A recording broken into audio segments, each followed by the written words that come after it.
So my sister and I were having a chat the other day about obnoxious characters that you still kind of find endearing, and she was talking specifically about characters on the protagonist side. She was bringing up characters like Dwight Schrute from The Office, Frangine and Rule from Willow, Sheldon from The Big Bang Theory, Enid Sinclair from Wednesday, Dobby from Harry Potter, Gurgi from The Chronicles of Prydain, Emerald Haywood from Nope, SpongeBob and Patrick from SpongeBob SquarePants, and Pinkie Pie from My Little Pony. I was explaining to her that these characters have more objective likability. Now, if you've never heard the term objective likability before, it's a measure of how much a character positively contributes to a story in accordance with the character's role in that story.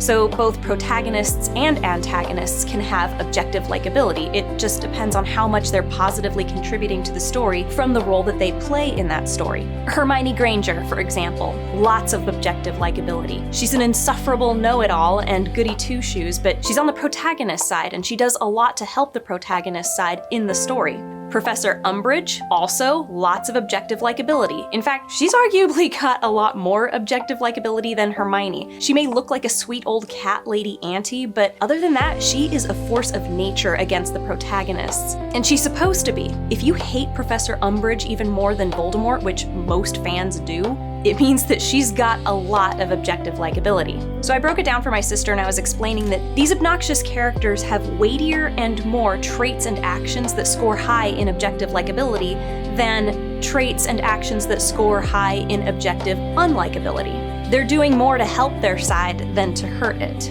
Like Enid and Pinkie Pie. They're both bubbly and energetic and somewhat forceful in trying to impose that on others who may not want it, including our protagonists. That's not only obnoxious, but it can fall into the category of objective unlikability when it's hindering the side of the protagonists. But they're also both very sincere and loyal. They really mean the best for everyone around them, and the protagonist can depend on them for just about anything, even to see their shortcomings and come to the rescue when they weren't expecting it. And those are much weightier traits on the side of objective likability than the little annoyances that they sometimes cause. And that is what makes them more endearing, because when it comes down to it, they're doing way more good than bad for the protagonists, and they're on the side of the protagonists. So I was explaining that you can save pretty much any obnoxious character just by increasing their objective likability so that it outweighs the negative stuff that they're doing. And then my sister came at me with this challenge. Could I save Jar Jar Binks?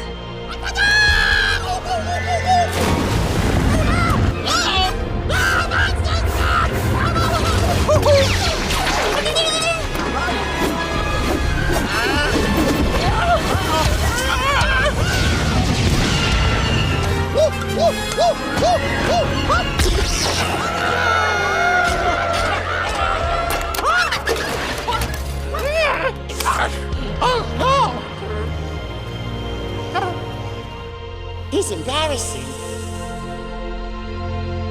Mission accepted. Hey, this is the Sword and the Pen Reflections. It is my casual alternative to that channel. If you're new, here's the deal. I'm a developmental book editor. My job is to help writers to improve their storytelling, and every once in a while this happens, where I come across a character that's kind of quirky, kind of obnoxious, but they're still supposed to be endearing, so says the author. Now there are a couple of ways to tackle this issue. The first is a complete overhaul, and that's if the character is a total disaster on a micro and a macro level. The second is to go on a scene-by-scene basis and make little tweaks here and there that don't change the overall personality or the arc of the character, or intended arc of the character, but reduce the objective unlikability in the traits and actions of the character and increase the objective likability, making sure that they're weightier and more frequent. So for this, I'm going to do both. We're going to first do a major overhaul, and then we're going to go through scene by scene and do the little tweaks. And maybe by the grace of God and 5-hour energy, I can save Jar Jar Binks. I am convinced, though, that any character can be saved just by increasing objective likability. I'm having doubts. So as we get into this, please like, subscribe, and comment. Even if it's just with an emoji, it's totally free for you. And for me, it might give me some money with all the commercials they put on my videos that I try not to have be in my videos, but I swear they sneak them in. Or if you have the means and you're feeling generous, check out my Patreon, Ko-fi, or hit the money heart thanks button down below. You can become a subscriber, even for just $1 a month, or you can leave me a one-time tip, even for just $1, and I appreciate anything. That's it. Let's go. Okay, so first the major overhaul, which is what Jar Jar really needs. He can't, little tweaks aren't really going to save him. We'll try it, but he needs the overhaul.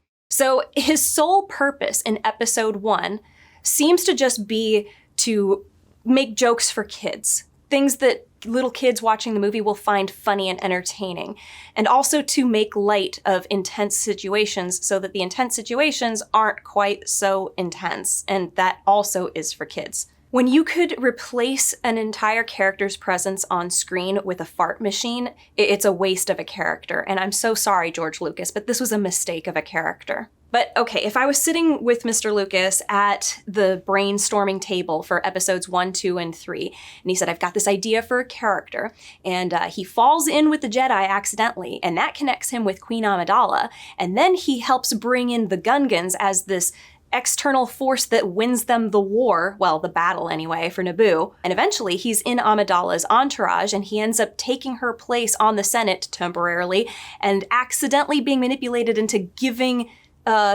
Supreme Chancellor Palpatine emergency powers. I would say it sounds like you want him to be Amidala's friend.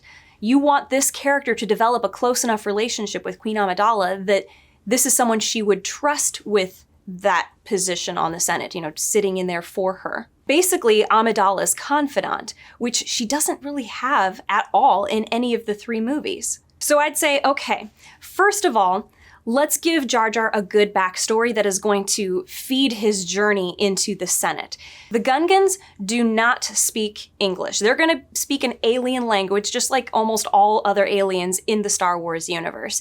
But Jar Jar speaks English because he's curious about the human world. But Gungan culture is a proud warrior race. They're also sort of secluded. His curiosity is looked down on. And so it's by societal pressures that he decides, okay, I'm going to try and become a Gungan warrior. I always want to say Gundam warrior. So he joins the home guard and something happens and he's not physically inclined to be a warrior and he gets freaked out and he ends up putting himself and everybody else that he's with in danger. And so he is banished because he's not suitable for being part of their military. And then he runs into Qui-Gon Jinn in basically the same way that he did before, including incurring this life debt to the Jedi. But when they go back to the Gungan city, Jar Jar has to serve as a translator because the Gungans don't speak English and the Jedi don't speak Gungan. He's going to go ahead and speak up for Jar Jar and say, hey, he owes me a life debt, you need to send him with me, plus we need a navigator through the planet core. Qui-Gon invokes the laws imposed by their gods that says that Jar Jar belongs to him now, so he has to come away with me. And I think that he should do this of his own accord rather than having to be begged by Jar Jar. I think that was a silly thing to do. Like, why would Qui-Gon just abandon this guy to be tortured when he brought them anyway, whatever. But Jar Jar goes with them and does his best to help navigate through the planet core, which is something he also does not do in the film currently. Later, he meets Padme, and the two of them are following Qui-Gon around all over Tatooine, and they are the spare wheels for him. So the two of them have a reason to bond during this time together on Tatooine. Padme is on the run for the first time in her life, and she's somewhat uneasy and out of her element on Tatooine. And Jar Jar has been in exile a little bit longer, so he's somewhat more familiar with being away from home, but he is especially afraid being off-planet for the first time, which is something that she has done several times, just not to this planet. This is a really good setup for the two of them to bond over their complementary situations. We could see that Padme learns a lot about the Gungans and their proud culture and their warrior culture through Jar Jar. And Jar Jar learns about the role of a politician through Padme because she can relay what Amidala does, herself. And this is something that would be interesting to him because he has a fascination with human culture. And they can have clashes where we see that she thinks that it's not good to be secluded all the time, and he can talk about how well that protects us. And he can decide that you're off, doing all this politicking, but you're not really able to protect yourselves. And she says, well, by sitting on the Senate, I'm protecting the entire planet, including the Gungans. They're actually really nicely complementary to each other. I don't know why this wasn't what they actually did in the movie. They can support each other and their needs, and they can guide each other from their unique perspectives. Padme encourages Jar Jar to find his courage and to protect his loved ones by taking pride in his own talents, what he has that he can use to protect the ones he cares about, even if they aren't on the battlefield. She can show him the value in that.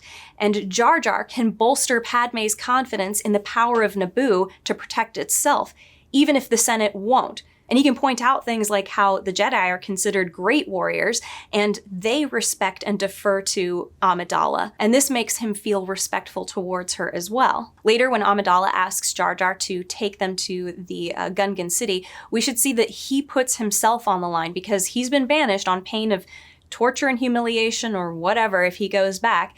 But he does it because of this recognition of what she's been doing for Naboo. So he brings these people together and serves as the translator. And we're seeing this be one of the core reasons why he would be the perfect candidate to be the mediator between the Gungans and the humans. And then, of course, Padme reveals that she is actually Amidala.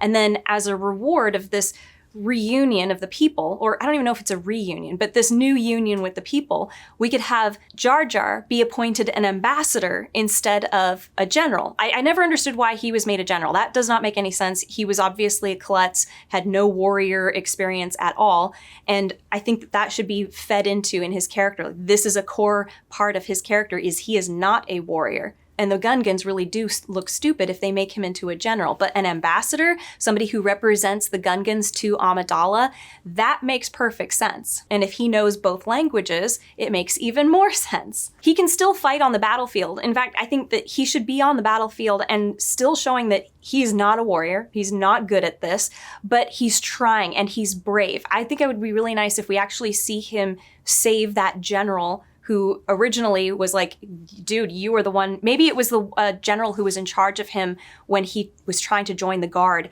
Remember in the new history I have given him. Have it be that he saves his life in some way on the battlefield. Even if it doesn't seem all that significant to Jar Jar, it's significant to the general. So he's redeemed himself in that way, but he really just needs to show that he acquires courage and the bravery to try to fight for his people on the battlefield. And then at the very end, instead of Padme handing that orb thing to the boss, which I think she should still do that, Jar Jar shouldn't be standing off to the side. He should be part of this. We should see that he was one of the big reasons why these two people came together. So I would like, what is it called? It's called the Globe of Peace or something. And then going forward, we can see that Jar Jar continued to serve as the Gungan ambassador to Amidala or Padme, even when she's serving on the Senate.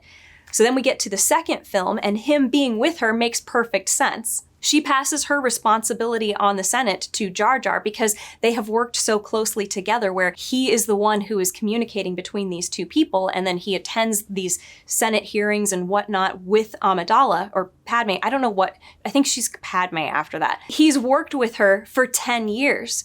So it would make perfect sense that when she has to go into hiding because there's assassins that are after her and they don't know who it is and it's just safe for her to go in hiding, she's like, okay, I'm temporarily going to pass this responsibility on to you because we've worked so closely together. You know exactly what I would do. You should just take my seat until I can come back. And it all makes sense. She doesn't look like a complete idiot for doing that. Because as it is in the movie right now, she looks like a complete idiot. We have not seen that Jar Jar grows. We saw that he went from an idiot to now he's suddenly well-spoken and poised. Makes no sense. This would be, if we take out all of that stupid stuff, he seems like a good candidate. And we totally understand why he would be the one to receive this responsibility from her. Then instead of Jar Jar just so easily being manipulated into doing what Palpatine wants him to do. There was this meeting where they're talking about, oh my gosh, we really need to have this clone army, but I can't just order that the clone army be created or granted to us. It was already created. We can't order that it is granted to me unless I'm given emergency powers. And so they say in front of Jar Jar, oh man, who would be brave enough to make such a proposal to the Senate, to have this big amendment that would give me emergency powers. And then somebody else says, oh, if only Amidala was here, Senator, I guess they do call her Amidala, whatever.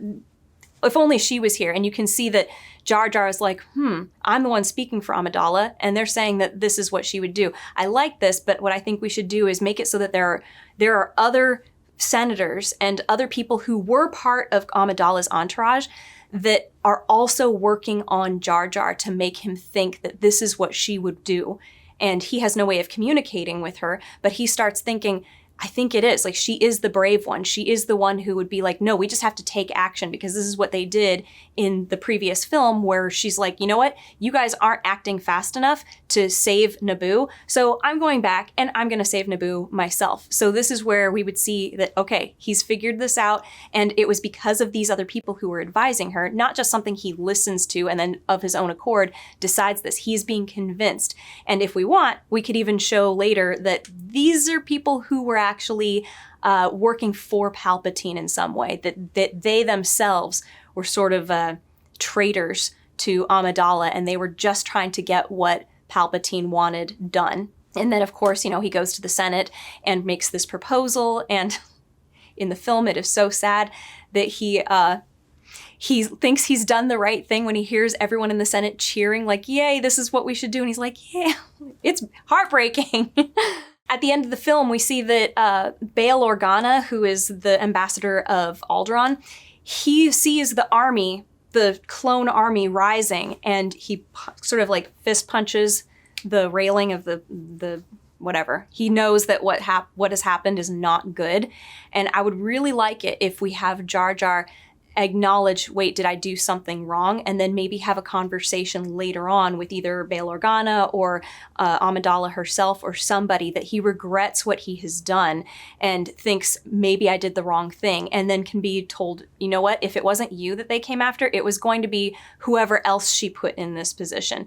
This is not something that, you were targeted. It was basically whoever was sitting in that seat, it was going to be them, or maybe somebody else, but it was going to be somebody. It was about to happen.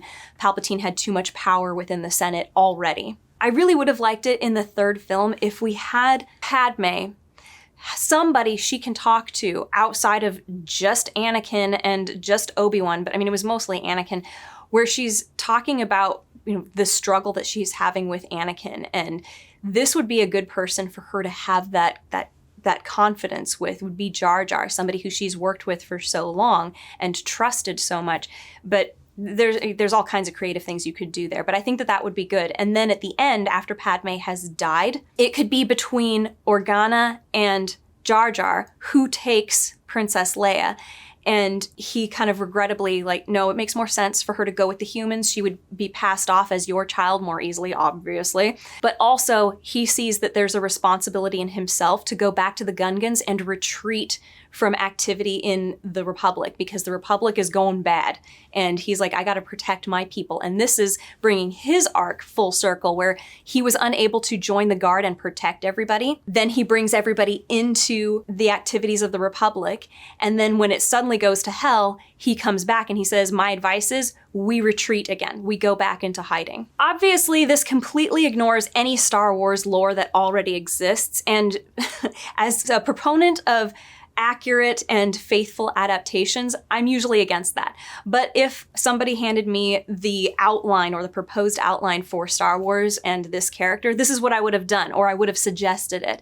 I mean, if it was my story, it's what I would have done, only because I don't like wasted characters. If there's a character that is a complete waste in a story, they should be cut out. And the thing is that they took a character that was a waste of a character and then said, oh, well, let's just make him the scapegoat for how the Emperor rises to power, which does not make the Emperor look all that powerful, and that's kind of dumb also, but it's a completely different discussion. But anyway, so increasing Jar Jar's objective likability on the macro scale like that is just about creating a character that becomes somebody who is a good, loyal friend to Amidala and does what's best for her, but also what's best for his people, going from somebody who had this potential, but didn't have the skill or the know-how, and then had to realize that the skills he does have are ones that he can cultivate into something that will be more useful to everybody. And it's a much more useful character for the side of the protagonists than a fart machine.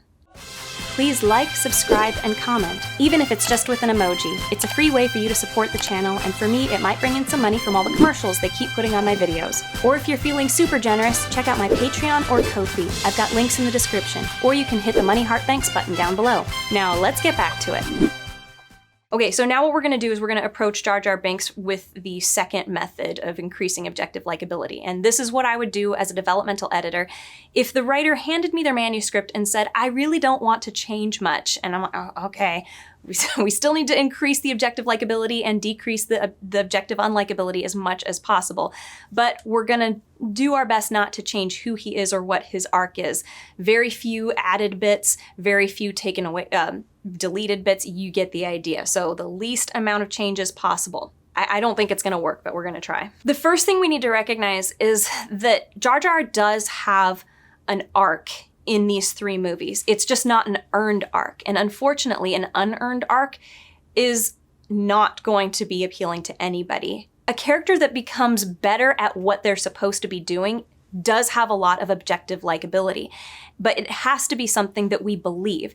This is why we love heroes and villains who get better and smarter at what they're doing as the story progresses. It's like increasing the intensity to the end, towards the end. As it is right now, there is nothing in his arc that supports why he would change this way or even shows how it happened. So one of the tweaks that I'm going to be making to his character is helping this arc, trying to get him from point A to point Z in a way that's a little bit more believable. Well, we need to believe the motivation, we need to believe the progress. It just needs to be something that we believe a little bit more. Jar Jar's obnoxious traits, though, are going to be a lot harder to temper. So one of the most satisfying things that you can do with a character that has obnoxious traits or behaviors is to turn those features into the very factors that create objective likability. Sheldon in The Big Bang Theory is a really good example of this. He has a major superiority complex regarding his intellect that usually rubs everybody the wrong way. But it's that very arrogance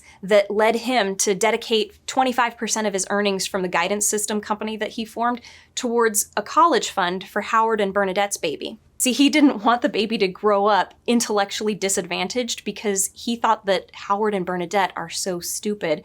It was this arrogance and this sense of intellectual superiority directed towards his friends that actually ended up in him doing something. He intended it to be kind, but it was a totally arrogant thing to do. But it ended up being a really nice thing. In the movie Nope, the very first speech that Emerald gives, it has some really salesman-y type of vibes. I keep on thinking of a timeshare salesperson.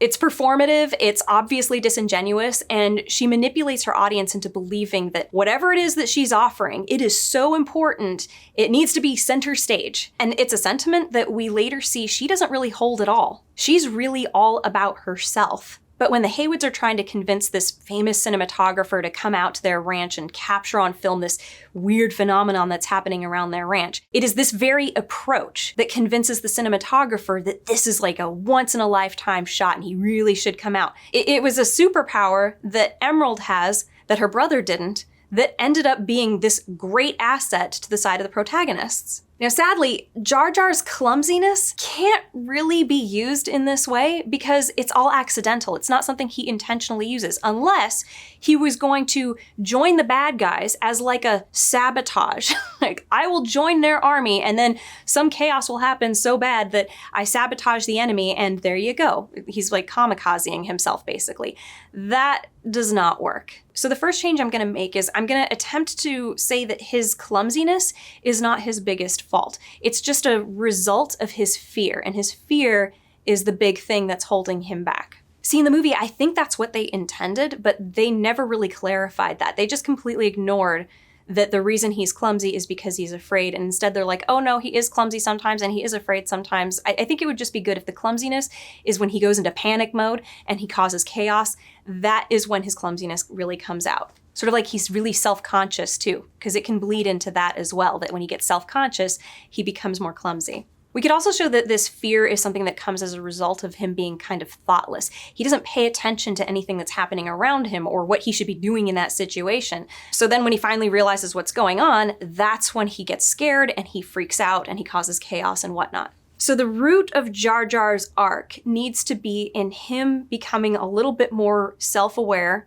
and aware of his surroundings and more thoughtful. This will help him understand how he needs to behave. It will take away some of his fear. This will also help him to be a lot more helpful because he won't be in a state of panic. And we can also use this journey of his to facilitate a friendship between him and Padme, which is something that I did in the major overhaul, but I think it'll still work here. And the friendship with Padme is gonna make it more believable that she ends up working with him as a representative of Naboo. All right, so now we're gonna go through all of Jar Jar's scenes, just like I would with a manuscript, and we're gonna identify the objective unlikability and the objective likability and make just the smallest changes possible. Okay, scene 1. Jar Jar is a physical obstruction to our protagonist, even though he was told to get out of the way. And if it wasn't for the fantasy of Star Wars tech, and yes, Star Wars is a fantasy and a science fiction, they should be dead. But, you know, the hovering mechanism puts you over the grass, but doesn't crush the grass, just go with it. So they get lucky. Then when danger appears again, Jar Jar is told to get down again. And it's not really clear if he's obeying this second time or if he jumps down because Qui-Gon expresses the lightsaber. It's tough to say. Either way, he had to be saved again and he was kind of in the way again. And then when he's asked by Qui-Gon, can you take us to Gungan City for our safety so we can get away from the Federation? Jar Jar has to be told that there is a threat to his life greater if they stay than if they go where terrible things will happen to him. He basically has to be threatened to take them to Gungan City, even though Qui-Gon just saved his life twice in the last 30 seconds. It's not bad to start off a character in a state of objective unlikability like this, but what you want to do is later show that there are similar situations to this where he has improved. He has creeped back up in objective likability. He's become a little bit more helpful. He's not the obstruction to Qui-Gon. He's not the one who has to be threatened in order to save Qui-Gon. He does these more of his own accord, or he's more helpful or not in the way. It's creating a starting point of growth. So the next time that Jar Jar is in the way or he's told to do something, we should see him be more obedient, or just notice the danger first and get out of the way himself. And the next time his savior needs help in order to be saved himself, we shouldn't see him have to be threatened. He should, of his own accord, take the risk of what might happen to him in order to help the one who saved his life. Okay, but if you don't have the opportunity later on to make those changes to show that some growth has occurred, you need to create a character with less objective unlikability in this scene. So I would keep the clumsiness bit, keep where he takes down Qui-Gon, but when it gets to the part where, hey, take us to Gungan City, and he's like, oh, nope, not gonna take you guys because I forgot I'm banished and they'll do terrible things to me, take out the whole, we have to threaten you to make you take us, or present a greater threat so that you're more scared for yourself of dying here than going and getting terrible things done to you. I would take that part out. He should show that he's afraid, but of his own volition, he reluctantly decides to take them there. I do really like the idea of Qui-Gon asking him to please take them, even though there is this great risk, and then showing that Jar Jar kind of feels that pressure of, I've got this life debt to him, and so he does agree to take them there. And this brings me to the objective likability in Jar Jar that we do see in this scene. So he's got a sense of honor and a desire to act honorably. And that's not much to start with, but that is something to start with. When you have a character who starts out bad and ends up good, you want to show that there's some potential there. And that's where his potential lies, is in his faithfulness to his gods that praise honor or hold honor in high regard. And so he knows, I have to be honorable. I owe this Jedi my life because he saved my life twice. His desire to be honorable is going to be that motivation that leads him to act with more mindfulness, which in turn leads him to be less fearful and less panicking and clumsy and all that good stuff. In the next scene, they are in Gungan City, and Qui-Gon uses his Jedi mind control to convince the bosses to let them be on their way and give them a transport. And then Jar Jar warns them that they're being set up, and then he asks them to please help him. And so Qui-Gon uses, again, his Jedi mind control to have Jar Jar released to them. If we make the changes in the previous scene where Jar Jar does not have to be threatened to take them to the bosses, he does it of his own volition, I don't think that Qui-Gon should have to be reminded to save his life here. So that would just be a logical change we have to make as a result of the changes that I've just made to the previous scene. So he should remember or know, I have a responsibility to this guy now because he did bring us here. Even though I saved him twice, he did risk himself to come here. So yes. And Jar Jar makes a really weird comment at the end here, and it's supposed to be humorous, but it's not. Count me out of this one. Better dead here than dead in the core. Ye gods! What the Misa saying? Okay, instead of him saying that, I would have him like relieved and happy that he has been saved. And then when he realizes, oh, I'm walking off with Qui-Gon and Obi-Wan and we're going to go through the planet core in this rickety old ship, I think that would be funnier if he has to be kind of dragged out with them. They're like, no, come on, let's go. That would be much funnier, I think. And it would also support what I think was supposed to be conveyed with this really stupid joke that they made, that he often speaks and says things as a reflex, but it's before he thinks about what the consequence of that speech is going to be. You know, like before he said, oh, you should go to Gungan City. That's, you know, a really safe place. Like, oh, can you take us there? No, I didn't realize you wouldn't know how to get to this secret place without a Gungan leading the way. And obviously I'm the only Gungan here. That's the same kind of pattern that we're seeing. So I would like that, and it would still keep the humor in the moment that I think George Lucas was looking for. For the trip through the planet core, Jar Jar is basically just there to be experiencing what I think George Lucas wanted the audience to be experiencing. He's not helping navigate at all, which is the whole reason that Qui-Gon wanted him to come on this journey with them anyway. He insults the Jedi trust in the Force, and he panics so hard that Qui-Gon has to incapacitate him. And then he regains consciousness just in time to pop up at the surface and go, oh wow, this place is beautiful. We really could improve this whole sequence here to kind of serve as the first stepping stone to Jar Jar understanding what he needs to do in order to improve himself. First of all, Jar Jar should actually be trying to help navigate. He can still be freaking out about all the weird stuff that's happening around them and maybe even struggling to know where to go next, but he should be at least trying to help navigate. Then when Jar Jar is explaining why he got banished and he says, well, it's because I was clumsy, I think that Qui-Gon, who is the sage in this situation, should immediately recognize and tell him, I don't think it's because you're clumsy. I think it's because you're not mindful of your surroundings and pondering your place in that. And that would serve as like, this is the piece of information you need to recognize as truth and go forward dealing with that issue. And then Obi-Wan, who is an apprentice himself, can tell Jar Jar that being mindful and observant is the first lesson of a Padawan learner. And see, then we'll see that in Qui-Gon's orders to Anakin later when he's like, I'm not allowed to teach you, but I want you to be mindful. Just watch and be mindful. That would all work.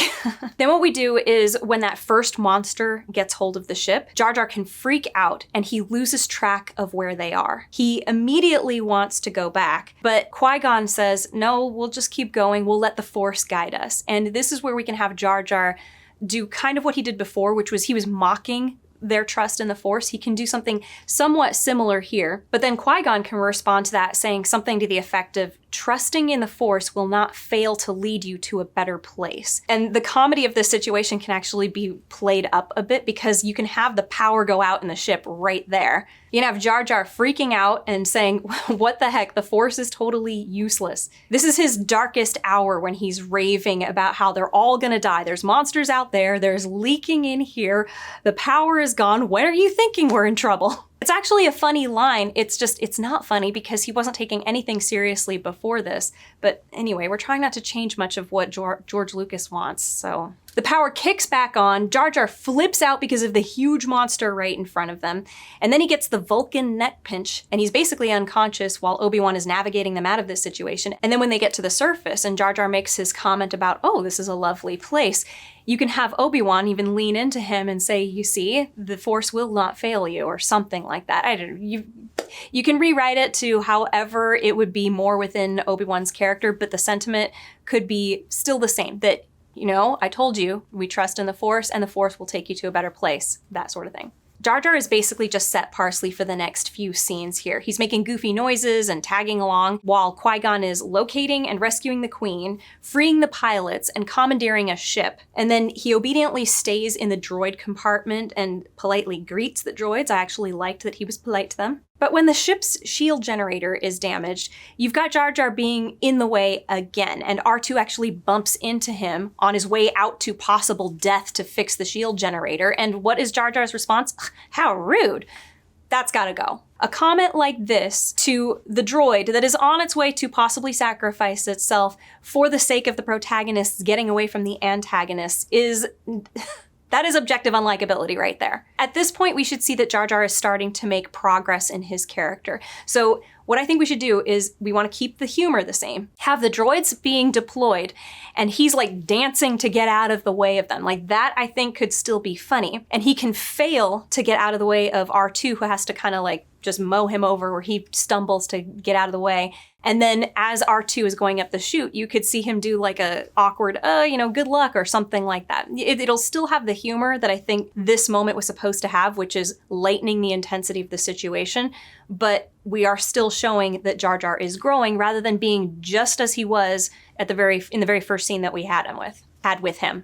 I don't speak off the cuff very well. The next scene with Jar Jar actually has the most potential. It's the one where he meets Padme and she's cleaning R2 and she's asking, how did you come into company with all of us or whatever? And he's like, oh my gosh, I was so scared. Like it was an accident and I don't even know. I'm just terrified. This scene as it is does absolutely nothing. There's really no point to this scene except, Jar Jar and Padme have to meet because they're going to spend the rest of the next several scenes on Tatooine together. So it's awkward if they don't know who each other are. You know what I mean? I would use this scene to start off a more meaningful relationship between Jar Jar and Padme. This way we see that it makes sense that they would be working together in movies 2 and 3. So in the second film, we see that the thing that prompts Jar Jar to make that proposal to the Senate that they grant emergency powers to Supreme Chancellor Palpatine is he thinks that this is what Padme or Amidala would do out of courage. Like she would be the one courageous enough to make this proposal to the Senate. So I think that should be a core value that the two of them bond over, their discussion of courage and bravery. So we can introduce that here as well. So I rewrote some of their dialogue and I'm gonna go ahead and just read it out here. After the little introductions of I'm Padme and I'm Jar Jar Binks, it should go like this. What are you doing? This little droid saved us all. I'm cleaning it up to say thank you for being so brave for us. Misa no brave. Misa too scared to be brave. I don't think bravery means you aren't afraid. It means you do what you have to, even if you are afraid. Gungan warriors very brave. These are many great Gungan heroes. The gods are making big rewards on brave. These highest honor. But for Misa, no. Misa thinking no way for being brave. Everyone can find reasons for being brave. Brave for your friends. Maybe the Jedi, like this little droid, was brave for all of us. This scene can end with Jar Jar looking thoughtful, and then R2 can make some sort of a whistling noise, and Jar Jar won't be sure if he's teasing him, and then Padme smiles just like how she does in the film. So even though this scene still doesn't do a whole lot of character growth, it does introduce the next step for Jar Jar, the next thing for him to think about, who to be brave for. After this, we've got the Tatooine adventure. They walk into town where Jar Jar is worried about the situation they're going to walk into, and because he's distracted by that, he steps in some poo. They go into Watto's shop, and Qui-Gon orders him not to touch anything, to which Jar Jar just sticks his tongue out at Qui-Gon and then proceeds to ignore him. He activates a small droid and panics and causes a mess, and Anakin has to tell him how to deactivate the droid, and after that, he's still touching stuff and making messes. I think I would cut the part where he sticks his tongue out at Qui-Gon. I think the only reason they did it is because they wanted to show that he has this long tongue, and it's supposed to be funny, but I would just say don't do that, because disrespecting Qui-Gon after everything that Qui-Gon has done for him, it's not a good look. This is not objective likability, this is objective unlikability, because disrespecting the person who has saved your life is showing a disrespect for the good side. I mean, unless you're going to show that he's an ungrateful person who then becomes grateful, but we've already shown that he's actually a pretty grateful person because he recognized that Jar Jar saved his life and he said, oh my gosh, I love you. And then later when he pops up after Obi-Wan joins the two of them, he goes, you saved my again. This is showing that he recognizes to whom he should be grateful. So for this to happen here, is he regressing? Yeah, not good. So we'll cut that sticking the tongue out thing at Qui-Gon. But what we could do is show him looking around the shop and he just forgets to not touch things. That's perfectly acceptable that he remembered at first, but then forgets. It's part of his not thinking so much. Then he's caused this mess and Qui-Gon comes in and Watto is with him and they see that Jar Jar has created this mess and Watto can get really upset about it, but then Anakin can step forward and he didn't break anything, he just knocked over these canisters, I can restack them. And that's what sort of lets this situation go. If you want to increase the objective likability even more, we could even have Jar Jar thank Anakin on his way out and look like he really is thankful because Watto was scary. These sort of changes work for Jar Jar's growth because we'll see that he understands when I don't follow the instructions given to me by Qui-Gon, bad things happen. And even having that reaction of him thanking and looking very sincere to Anakin shows that he recognizes that. Maybe he knows this is what I should be doing. I should be doing exactly what Qui-Gon says and not forgetting to do it, but he doesn't really know how. See, we're taking him on this little journey with baby steps in his progress. In the next scene, we've got Qui-Gon has just radioed to Obi-Wan or whatever, and he's like, okay, we need to go back into the market because I gotta find this part. And Jar Jar is the one who says, no way, the people here are crazy. They're gonna rob us and they're gonna crush us. But then when they actually go out into the market, the only one who causes any problems is Jar Jar, and he does it willfully. He tries to steal a product from one of the vendors. That needs to change, especially when Qui-Gon shows up after Anakin rescues him from Sebulba, and Qui-Gon's like, you need to watch it, you're heading for trouble. And Jar Jar goes, what? I was doing nothing. At that point, he has dipped so low in objective likability that he's in the red zone. So I do a little bit of rearranging here. Back in the alley where Qui-Gon has just radioed to Obi-Wan, and then he's talking to Jar Jar, I would have the part where he says you're heading to trouble happen here. Because if we do the rewrite back in Watto's shop, they've already faced the idea that you're causing trouble, you're leading into, you're gonna get yourself in worse trouble at some point. I would change the dialogue to be something like this. You're headed for trouble. I told you not to touch anything. Misa sorry, but cannot be helping Misa self. This a place got a lot of weirdo giddy gadgets. Then walk close behind me, hands to yourself, and eyes on my back or down on the ground. Understand? We can see Jar Jar sag with shame at this, but then Padme pats him encouragingly on the arm, and they proceed out into the market again. Then this time, instead of Jar Jar getting in trouble because he was stealing a product from a vendor, we can have it because he was, not necessarily because he was doing this, but he's following behind Qui-Gon, doing what he's told, trying to keep his hands to himself. You can even have him awkwardly not knowing where to put his hands so he's not touching anything. And somehow he gets separated from Qui-Gon. And maybe it's because he's focused so much on looking down. And it's as he's trying to hurry back up to Qui-Gon that he bumps into something, maybe Sebulba's table, and that's when the whole thing basically picks up from where it does in the film, that Sebulba knocks him down, he's all insulted, and then Anakin has to come over and rescue him. By making it an accident that he gets in trouble this time, we show that he didn't provoke it. He wasn't working for the antagonist and making things harder for the good guys. He was trying to avoid it, and still something bad happened, which is fine. Still saves his objective likability. But even that has to come to an end at some point, because then we're just like, you're a disaster. I like that in the next scene, we've got Jar Jar stays with Qui-Gon when Padme goes with Anakin off to his room to look at C-3PO, and he's basically looking around but keeping his hands to himself. This would work perfectly well if we see that he has learned his lesson about keeping his hands to himself, or that he's really trying to do that. But then we've got the dinner table scene. Outside of mentioning that they don't have any money to trade with, he does that tongue thing. And I think the whole point of that scene was to show off that Qui-Gon is a Jedi and he's got Jedi reflexes, and then that gets Anakin to guess, oh, you're a Jedi. So what I would do in this scene is I would introduce his pattern of learning right here. You could have Qui-Gon grab his tongue and say, don't do that again. Do you see anybody else here doing that? And then Jar Jar can say, nobody else can. And then Qui-Gon can look really unamused by that. And you can see either Qui-Gon or Padme could kind of silently imply this is what you should do instead. Reach over, take a piece of fruit and put it on their plate, or take a bite of it or something.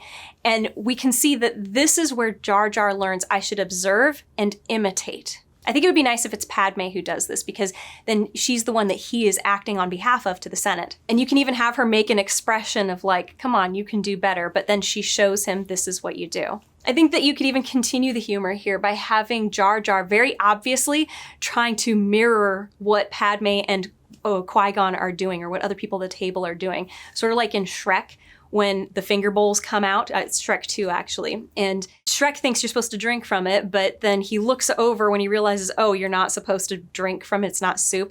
And you see Donkey dipping his hooves into the bowl. I've always thought that was such a funny scene. You could have done something like that in this. I know that this came out first, but you get what I mean. Did this movie come out first? I don't know, I don't care. We have a scene where Jar Jar and Padme are following Qui-Gon around, and even though I would really like to add more dialogue between Jar Jar and Padme, we're trying not to change a whole lot. So we're just gonna leave it as is. Then we've got Jar Jar helping Anakin with his racing pod engine, and Anakin says, hey, be careful, don't get your hand caught in that energy beam or it'll go numb for hours. And then of course he immediately gets his face caught in it, and then his hand caught in the blades of the engine itself, and then Padme has to come over and rescue him. We can make a few little changes to this. We could show that he's standing by, just observing, and Anakin actually asks him to please tighten those things that I was just showing you. So we don't have to have seen that he showed him anything, but we can know that, oh, they must have been looking at the engine together and he said these things here, or whatever. You get what I mean. So we show that he's learned to not engage or not jump in and do anything without being told to do it. And personally, I think it would be good to separate the distance between when Anakin tells him about the effects of the energy beam and when Jar Jar actually gets caught in it. You want it to play out sort of like a Mr. Bean or a Buster Keaton sort of scene. So tell him what the situation is. Hey, can you tighten those things for me? But be careful of that energy beam. And if your hand gets caught in the beam, it'll be numb for hours. And you can cut back and forth between the conversations with Anakin and his friends and whatnot, and then Jar Jar off over here trying to do what he was told. Show that he's really struggling to be super careful around the beam. He drops the wrench. He has to lean under and grab it. Cut back and forth so that it doesn't happen immediately afterward. That's just a personal preference for the humor, but anyway, it can all basically play out the same way. Just having him stand by waiting shows that he is making that effort and succeeding now to not impulsively go and do stuff without being asked. The next scene is the only one that I would cut and add a different scene. We have Qui-Gon making that bet with Watto for Anakin, and we also notice Sebulba. And Jar Jar's just hanging out with Qui-Gon and notices Sebulba and goes, oh no, and then he's reacting to the bet that Qui-Gon makes and then his victory. It's kind of pointless for him to be there. I wouldn't have him there at all. I would instead put him over with Anakin and I would have a conversation with Anakin. He can be helping Anakin with his racing pod and then notice Sebulba and ask Anakin, aren't you scared? And Anakin can say, a little bit, but I really want to do this for you guys and for the good of the galaxy. And it might also bring some hope to the other slaves here that, you can do anything or whatever, something like that. You get the idea. And this is serving as a good continuation of Jar Jar's conversation with Padme earlier, where she says, you find some reason to be brave. And for Anakin, it's about more than just himself and even just his friends. It's about something greater. Then we got Jar Jar helping Anakin bring the racing pod out onto the track. There's the stupid fart scene, which fine, whatever. But then after this, for the entirety of the race, it's basically just Jar Jar reacting to the race with Padme and Qui-Gon. And Anakin's mother, I forgot about her. I personally would love it if we see Jar Jar at one point noticing how worried Anakin's mother and Padme are and put a comforting hand on their shoulder or something. I think that would be nice because then it shows that he's become aware of their worries and their concerns, which is him becoming more aware of his surroundings and then also acting appropriately according to what's going on. Also, it's showing that bond growing, especially if it's to Padme. And I'd really love it if he says offhandedly to Qui-Gon, Misa hoping the whole Force is going to bring Annie across the finish line, something like that. He hopes the Force will bring Annie across the finish line because this continues the conversation with Obi-Wan that the Force will bring you to a better place. This is why you trust the Force to guide you. Either of these is showing growth, more awareness of his situation around him, and then also taking in the wisdom that has been delivered to him, even though he may not fully 100% buy into it, but he's still carrying it with him. We're working on that growth. The next scene is really good where we've got Jar Jar following Qui-Gon and Obi-Wan and Amidala, and they greet the Supreme Chancellor by bowing, and he's imitating. He's doing it with them. It's all fine. It's all great. The one thing I really do not understand, I've never understood this line, it's when he gets into the shuttle with Amidala's entourage and he's with Anakin, and he says over to Anakin that the Queen's a being grossly nice, Misa think. Pity hot. I have no idea what that means. I looked up what the translation is, and it's supposedly he thinks that the Queen is being excessively nice and that this is quite helpful. I don't understand the quite helpful bit, but whatever. This scene really isn't all that important, except that it does show that Jar Jar is paying attention to what's going on around him, and he's actually observing the admirable qualities in Queen Amidala, so it can stay. And there is one more scene I would like to add here, just a really short one, just to kind of tie together the Padme, Amidala, and Jar Jar scenes. You'd have to put it after Padme has received that message as they're leaving Tatooine and she talks to Anakin, but it can happen either on the ship there, maybe right before Padme talks to Anakin, or you could have it after they've landed in Coruscant, but before he talks to Queen Amidala. And we'd need to take some of Padme's conversation with Anakin and say, okay, it's not going to happen with Anakin, it's going to happen with Jar Jar. In the film, it's Anakin who asks her why she's sad, and she explains that the Queen is worried about the people of Naboo dying and suffering. But see, I think this would be good if it's Jar Jar who says this, because this is what he talks about with Amidala. So she expresses that worry, and I think it'd be really nice if Jar Jar then tries to comfort her. He could say that he doesn't think that the Queen needs to be afraid because she has such powerful friends that are brave for her, like Obi-Wan Kenobi and Qui-Gon Jinn and Anakin and himself. You could even have him make the joke that he's not going to be very much help, obviously, but maybe a little, that he would try to be brave for her. And we could understand how he reaches this point because Anakin served as the inspiration for him. Anakin raced in the pod race because he wanted to help Queen Amidala's mission, and also the slaves, but you get the idea. And this ties really, really nicely into the next scene that Jar Jar has, which is with Queen Amidala. So all the Jedi are off doing their own thing, and she's alone with Jar Jar. She's looking out over the city and worrying, well, the whole planet of Coruscant, and worrying. And he goes, "You think your people are going to die?"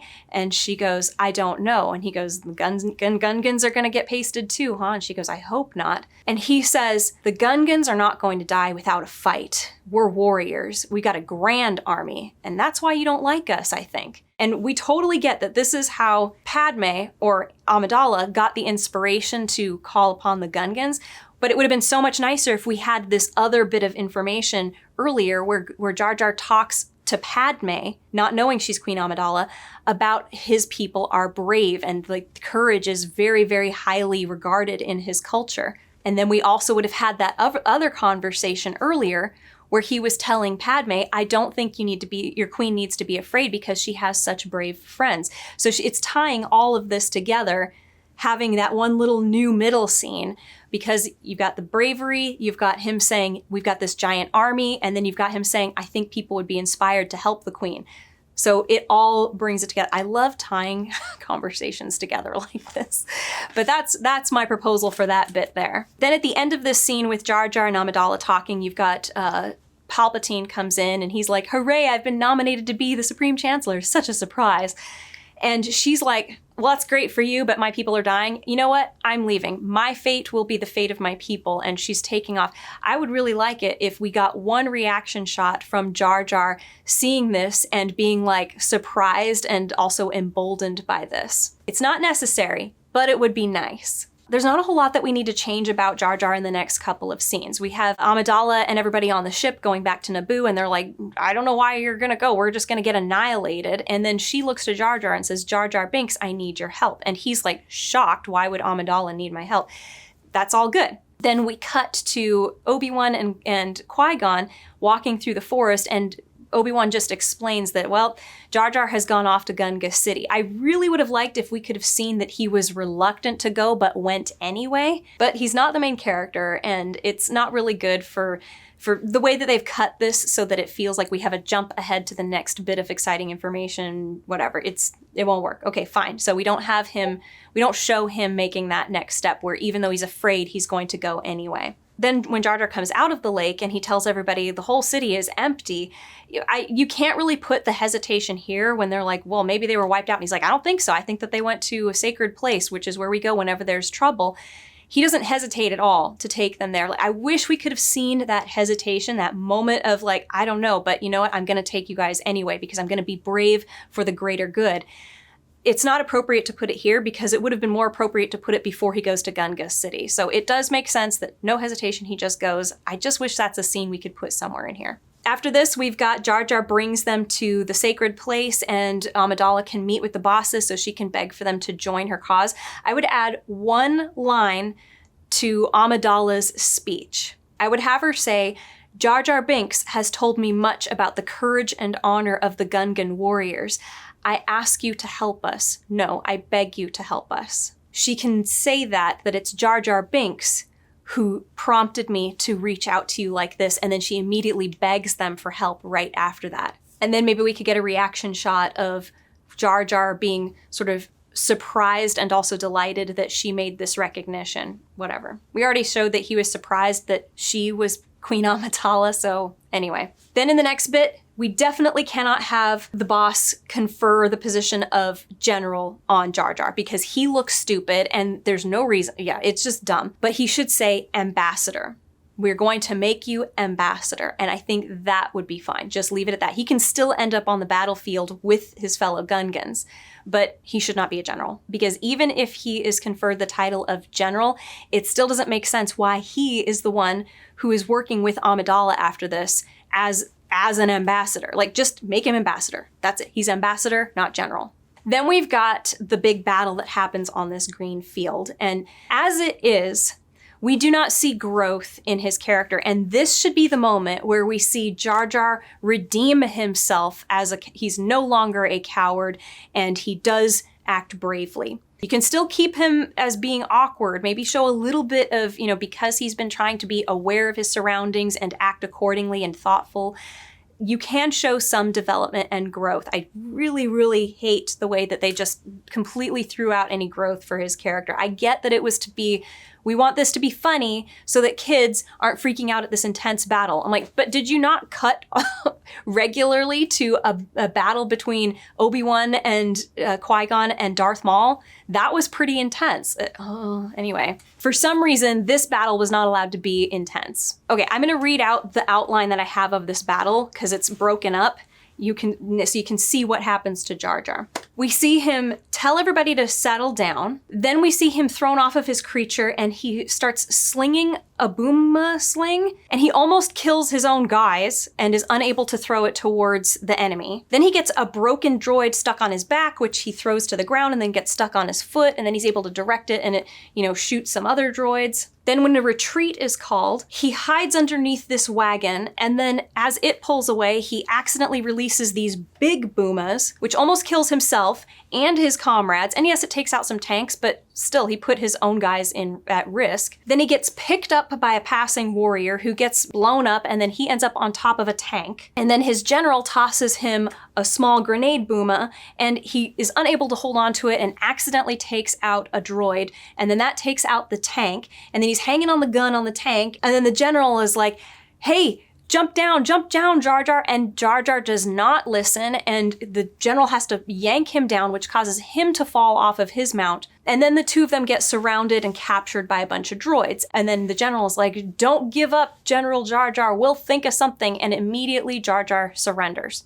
Even though I think that's hilarious, the whole Jar Jar surrendering right away, everything else, there's no growth. We saw nothing. Did he learn nothing on his big adventures in the world? So here's the mini arc that I've rewritten for this. So to create growth on the battlefield, you want to show some sort of a mini arc. So the slinging booma thing where he almost hits his own guys, you can keep that. But from that point forward, he should never be that bad where he's putting himself and his buddies in danger. This part where he gets the droid caught on his foot and starts kicking it to redirect it to shoot other droids, that's actually good. That is progress from the previous situation because yes, he himself was in danger, but he figured out how to make it work and take out these other droids. The most problematic bit is the wagon with the big boomas and then the tank and the general. We need to alter this. I think after the retreat is called and he's running along with all of his fellow Gungans, he sees that in the back of the wagon is all of these big boomas and looks behind him and notices there's a bunch of tanks behind him, but not his own guys. And so he runs up to pull the lever on this thing, but he trips and just barely pulls it. So he's down on the ground, he jumps up and he has to run away from the boomas himself. Like, that's okay if he's only putting himself in danger, but he's not putting his own guys in danger. You still have all of that. He gets picked up by a fellow Gungan guy on whatever those mount things are. They get bombed by one of the tanks, and then he ends up on top of a tank. Now, I wouldn't have him accidentally take out the droid that's running the tank. I think that is the one part where you really have to change it and make it into something. He does it more competently. Keeping with this pattern of imitating what others do, he should land on the tank and see other Gungans taking out tanks by lobbing grenades into the open hatch. So when his general comes by, he's the one who calls out to him, "Pass me a booma!" And then he successfully takes out the tank. I don't think it would be that hard to make it a humorous situation. Instead of him landing on the gun, he can land below the little top part, and his general passes him the booma, and he struggles to get it, but then he gets it. And then as soon as the hatch opens, he very quickly jumps up and dunks it sort of, and then out of the way, and there you go. That's all he would have to do. Just make it so that he's very scared, but he's still doing the stuff that he has to do in order to help his side win. Then instead of him having to be pulled off of the tank himself, he should successfully jump off onto the mount behind his general. And as they're running away, the tank crashes and takes out the mount, and that's how the both of them end up on the ground and surrounded by droids. I admittedly cannot think of anything that is just as funny as what they did do, where the general says to Jar Jar, "Don't give up, General Jar Jar. We'll think of something." And then immediately Jar Jar's like, "I give up." That's actually funny, and I can't think of anything that is equally funny. But I still don't like that it is him being cowardly immediately. You could continue the joke about relying on the Force to take you to a better place. Maybe as they're getting up off of the ground, say something like, "We could really use some help from the Force right about now." And then that would actually make the scene next, where all the droids get deactivated and start falling over. It's almost like his hope was answered there. I think that would... It's not as funny, though. Admittedly, it's not as funny. But you know what? If you were to get like 5 writers at a table, I'm sure somebody could think of a way to make it humorous. Do something that doesn't involve Jar Jar just immediately being a coward. But anyway, no need to change anything at Qui-Gon's funeral. He's being sad and his eyes are all droopy. I like that. And at the very end, we have the parade and Jar Jar struggles to get out of the saddle. That's fine. And Amidala hands the globe of peace over to the bosses. I don't know why we couldn't have Amidala and Jar Jar exchange like smiles, knowing smiles to each other. I think that would be cute, but it's fine as it is. And that's the end of episode 1. And going forward, there's not a whole lot you have to change because Jar Jar wasn't as obnoxious in the second and third episodes. I mean, the second episode is where he has the most stage. He's really a nobody, except that he gets used for a plot point. But you don't really have to change a whole lot. What we could do, though, is bring some of the rewrites of episode 1 into episode 2. After the assassination attempt on Padme at the beginning, we've got Jar Jar being part of her entourage, coming in to greet the Supreme Chancellor Palpatine. And then we get to where she's in her apartments, or whatever they are, and Obi-Wan and Anakin arrive, and Jar Jar's very happy and excited to see them, and brings them to Padme, and then he sits next to Padme through this long discussion about what they're doing. You know, we're going to be your guards, blah, blah, blah, all of that. And then after Padme leaves, we have a small conversation between Jar Jar and Anakin, and kind of Obi-Wan, where he's talking about, "Man, I'm just so happy to see you guys," and Anakin's like, "Yeah, but she didn't seem happy to see us." And he's like, "I think she was happy." And you get the idea. You don't need to change anything about this whole section here. Jar Jar is showing a lot of objective likability. He is behaving well. He is being pleasant to the protagonists. He is encouraging them where they should be encouraged. It would kind of be nice if Jar Jar at one point said, "Wow, you've grown up a lot." And then maybe Anakin can say back, "So have you. You seem very different." And he could just say, "He's always watching and learning, just like Qui-Gon taught him," or something like that. And this would actually help to serve as a small foreshadowing of what's going to happen, because he's watching and learning, and we know, mimicking or attempting to mimic. And it just gives the explanation that he's been continuing to do what he learned in episode 1. So his growth makes sense, that he really took that to heart and is still doing it, even 10 years later. In the next scene, we've got Padme basically passing her responsibility on the Senate on to Jar Jar, and he's very graciously taking on the role. I think I would just alter this a tiny, tiny little bit.